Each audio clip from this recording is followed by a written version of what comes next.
One of your main jobs in life is to make a significant contribution to your company and to become extremely successful in your career. And your success is going to be largely based on two laws or principles. The first law is called the law of accumulation. And it says that every extraordinary achievement in human life is the result of thousands of ordinary efforts that nobody ever sees or appreciates. And the second law, which is a sub-law of this, is called the law of incremental improvement. And it says that great successes in America, successful men and women, are those who become better incrementally, a little bit at a time, every hour, every day, every month, every year.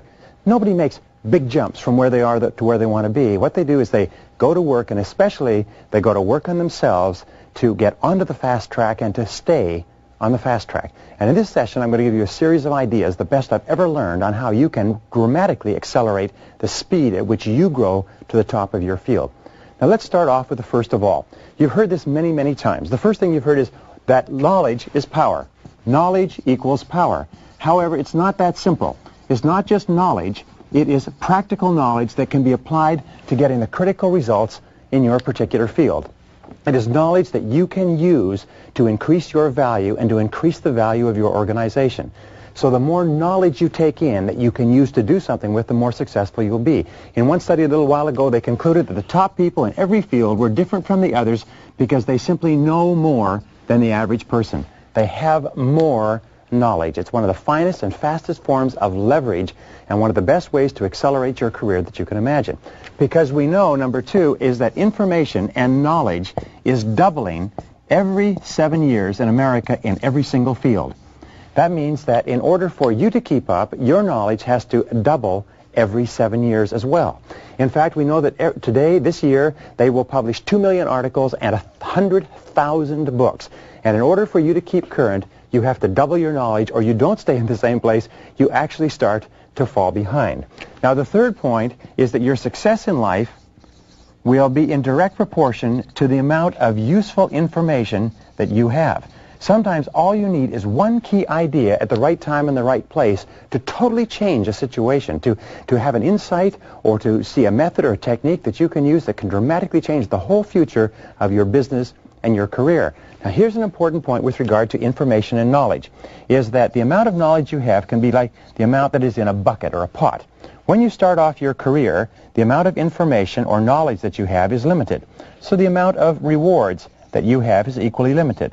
Your rewards and your knowledge, your practical knowledge, will be equal. As you increase your knowledge, you increase your rewards. As your knowledge and information goes up, your rewards go up, and as your knowledge and information go up higher and higher, your rewards get higher and higher. But here's the point. Your job, of course, is to put as much knowledge and information into this pot as possible, but there's a leak. There's a drain in the bottom of the pot. What does it mean? It means that some of your knowledge is draining out all the time. It's becoming obsolete. So if you stop putting new knowledge into the top of the pot, you don't stay in the same place. You actually start to fall back. Now, what's one of the finest ways that you can upgrade your knowledge? Stay on the fast track. Keep up. And it is to read. And it is to read 1 hour per day. Reading 1 hour per day can change your life. Reading 1 hour per day will make you an expert in as little as 3 years. Reading 1 hour per day will make you a national authority in 5 years. If you read 1 hour per day, it'll translate into approximately 1 book per week. Now, this doesn't mean newspapers. This doesn't mean television guides or magazines. It means reading mental protein, reading something that teaches you something educational, something that helps you to advance in your field. The average adult has approximately 72 discretionary hours a week. That means that you sleep 8 hours, you work 8 hours, you've got 72 hours left. What we're saying is take of those 72 hours and spend 7, or tithe if you like, invest 10% of your discretionary hours in your field. It'll translate into a book a week. It'll translate into 50 books a year. It'll translate into more than 500 books in 10 years.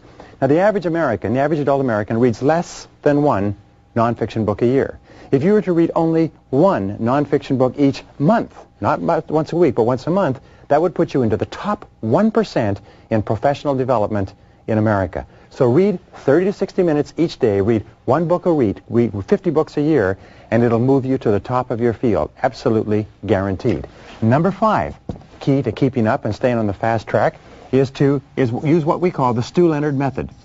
Now, what Stu Leonard is one of the most famous retailers and grocery store operators in the world. And what he found is he reads voraciously. He reads and he takes notes. But what he does is he takes and he'll read a book and he'll underline all the key points in that book. Then he turn the book over to his secretary, have the secretary type up and take not a synthesis, but a synthesis of the key ideas, type it all up and make it available to him and to other people so that he can go over all the key ideas in a book, and his staff can do the same thing too. So use the Stu Leonard method by reading books, underlining the key points, and then having somebody summarize them all.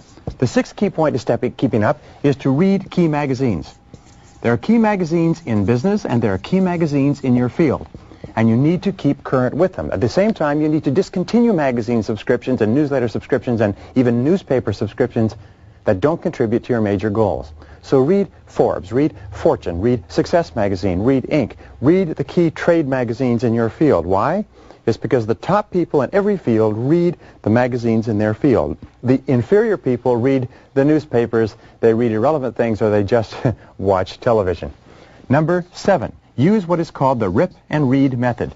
Most people are getting too much information and they can't handle it all, leading to what is called pileitis. We keep making piles and piles of materials that we intend to read sometime but we never get to, and the material becomes more and more obsolete. So use rip and read. Now what is this? Well, what you do is, first thing when you get a magazine is, instead of reading the magazine the way it's designed, which is to take you past all the advertising, what you do is you go straight to the table of contents, you look through the articles, you decide only the articles that you want to read, and then you go straight to the article.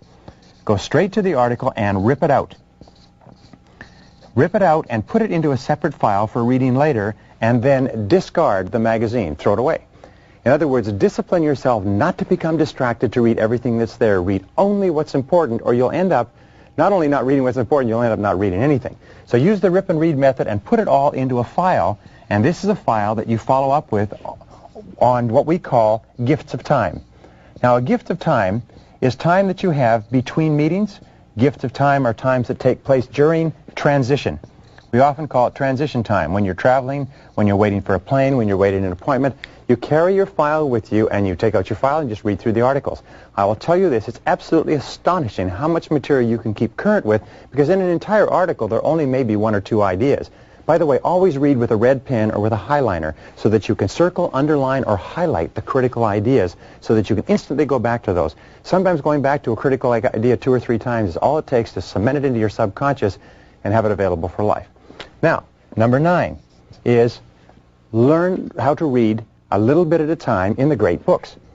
Again, we use the law of incremental improvement. Everybody wants to be a well-educated, well-rounded person.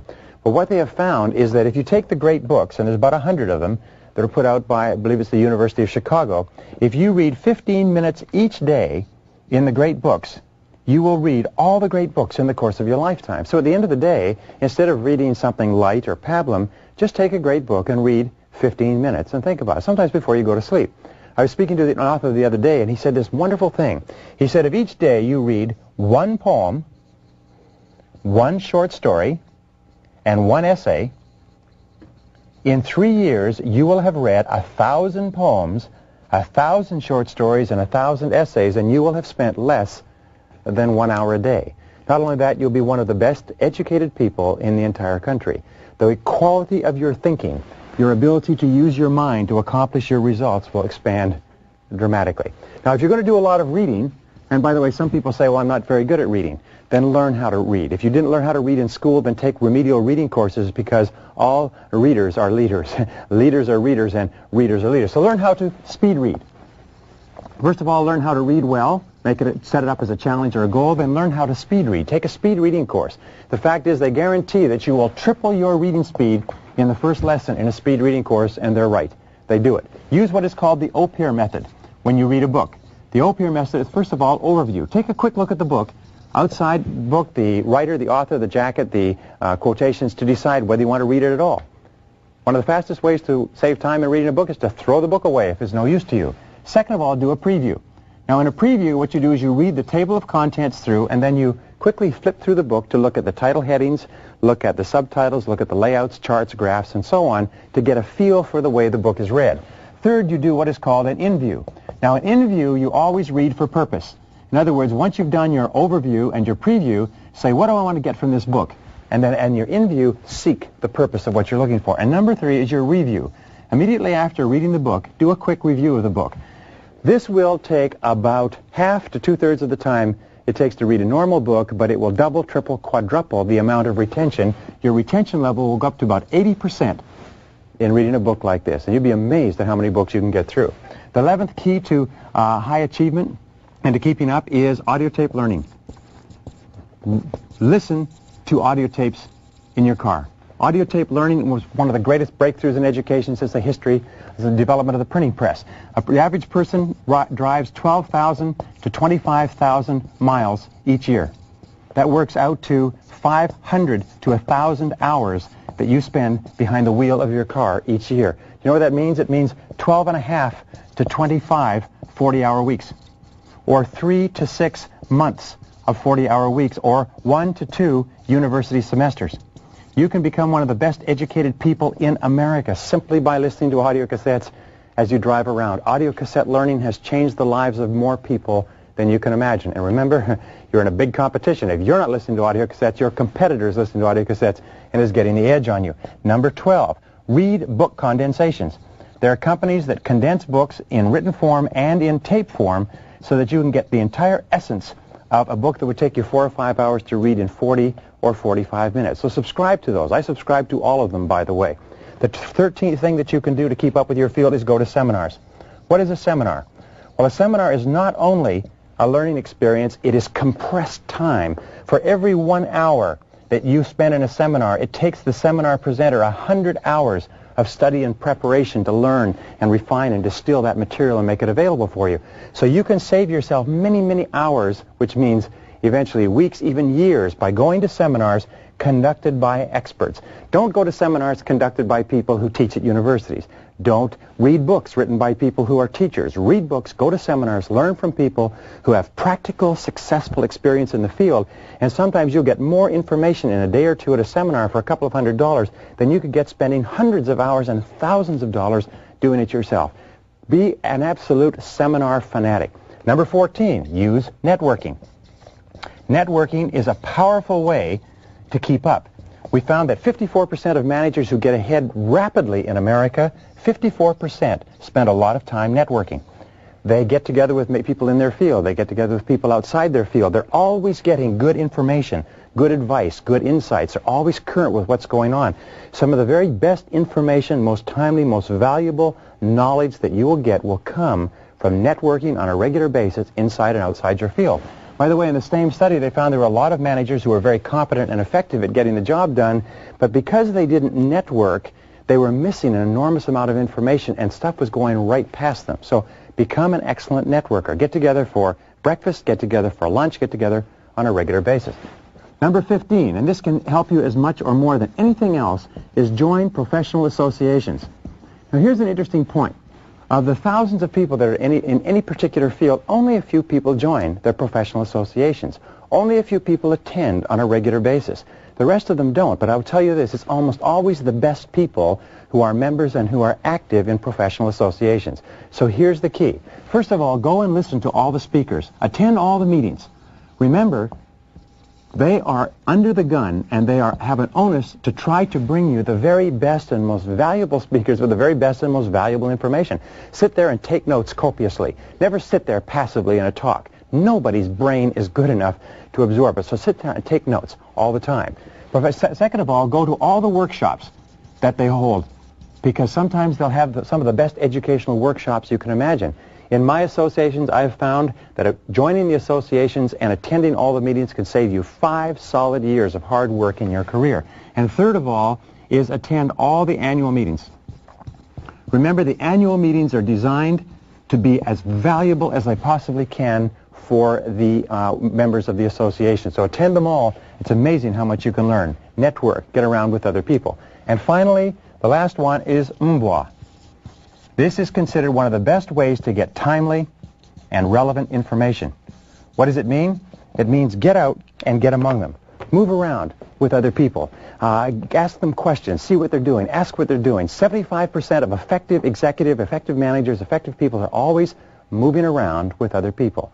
keep up with your field, stay on top, commit yourself to staying on the fast track.